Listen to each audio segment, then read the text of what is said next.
Good afternoon, Year 4. Mr. Langford here, and I'm going to be reading to you your class text, which is The Rotten Romans by Terry Deary and illustrated by Martin Brown. So if you've got a copy of this book, you can read along. We're up to page 54, and I'm going to be reading to you about the cutthroat Celts. And in this chapter, it's entitled Heads You Win, Heads You Lose.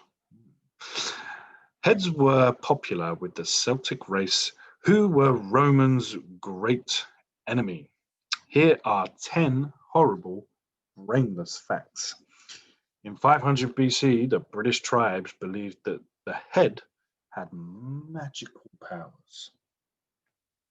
They thought that severed heads could look into the future and give warnings, especially if they were in groups of 3. Number 2, rotting human heads were stuck on poles at the entrance to a hill fort, and that's like their kind of little castle, I suppose. Number 3, heads could be thrown into a lake or a river as a gift to the gods. Number 4, after a battle, the Celts rode from the battlefield with heads of enemies dragging from the necks of their horses. 5, the heads might be nailed to the walls of their houses. Ooh, could you imagine that, walking into somebody's house? Oh, yes, that's a lovely head you've got up on the wall there. Oh, yes. Oh, I love the way the nose is bent, and I love the beard on it. I love the colour of the hair. That's a really good head you've put up on the wall there. Oh. Gruesome. Now, number 6. Sometimes they were kept in cedar oil and taken out years later to show off to visitors. A Roman visitor said that the Britons would not part with their lucky heads for the weight in gold. Wow. Number 7. The Celtic Boii tribe of the Po Valley, which is in northern Italy, took skulls and covered them in gold. They would be used as cups. I was about to have a cup of coffee, but now that's kind of put me off a little bit. Can you imagine that? Yeah, have a drink and you get given a head. Whoa. Number 8. Heads appeared in many ornaments of stone, metal, or wood paintings. Severed heads could be seen staring at you from the surface of tiles, pots, sword hilts, chariot fittings, and even bucket handles. Number 9. Because the gods were more powerful than humans, they often had more heads. An Irish goddess, Ellen, had 3 heads. The Druids had to keep her fed with sacrifices to stop her coming out of the underworld cave and ravaging the land. Number 10, the Britons even told stories about the magical power of the head. Many legends involved severed heads. One story is the Welsh legend of Brian the Blessed. Here is a newspaper article about Bran the Blessed, and I'm going to read it to you. Daily headline news: Big Bran's noggin nicked. Some treacherous troublemaker has taken Britain's greatest treasure. Yesterday, the London burial place of Bran the Blessed was robbed. The great warrior's head was later found to be missing, along with 2 other skulls from the graveyard.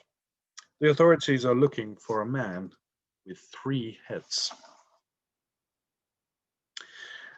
As all of you will know, the head of Bran the Blessed was the most magical article in the whole of Britain. 8 years ago, Bran was mortally wounded in a bloody battle with an Irish king. As he lay dying, he ordered the 7 surviving soldiers to cut off his head and carry it with him. This they did, and they found themselves in the afterlife as the guest of Bran, even though they weren't dead. Then one warrior disobeyed one of Big Bran's orders. He opened a forbidden door. The warriors were heaved out of heaven.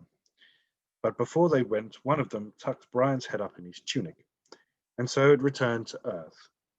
The head was buried in London, where it would guard Britain against evil forevermore. A tunic is like a robe that someone would wear. Now it has been stolen, and there's no knowing what might happen. The Daily Headline News is offering a reward for the information, leading to its return. Otherwise, Britain will be heading for disaster. Wow, there you go.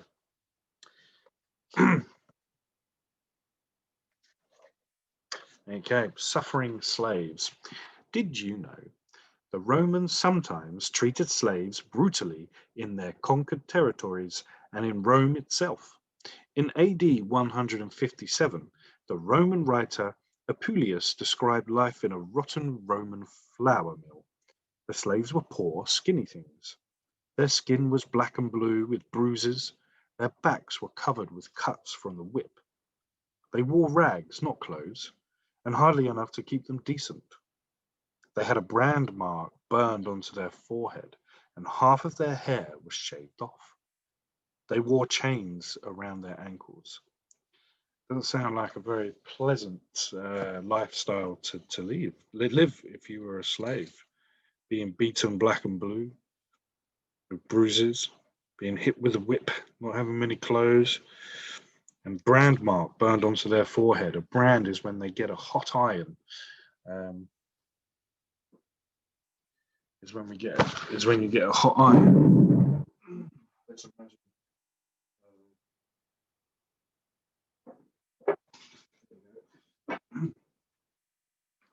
So what they would do, they would get like this is a potato masher, but they would get a sort of a metal object, maybe made out of iron, and they would stick this in a fire, and they would let it heat up until it was so hot the metal was glowing orange.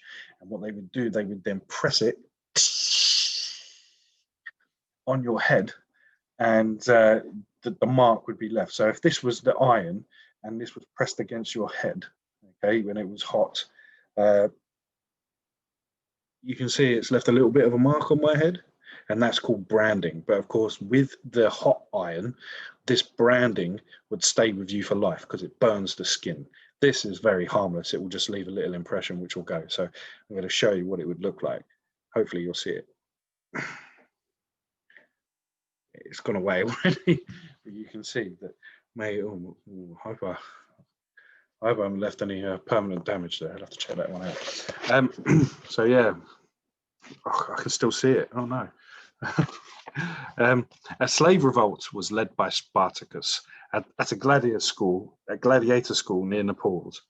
The slaves formed a huge army and terrorized the area for a couple of years. At last, the Roman army had defeated them. Over 6,000 slaves were crucified alongside the main road from Capua to Rome.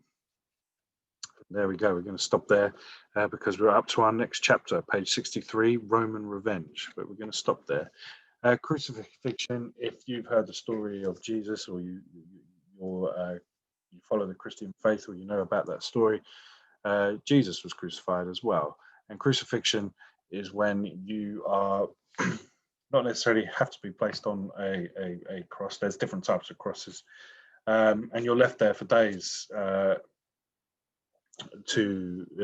You'll starve, you don't get given water, and eventually, it's quite a slow and painful way to go. And Spartacus and 6,000 other slaves, that fate was theirs after the Romans defeated them. So the Romans are pretty rotten, aren't they? But there we are. Okay, well, that's the end of this week's class text. We're going to read more on Monday. I hope you're enjoying the text, and I will see you in the next video. Bye-bye.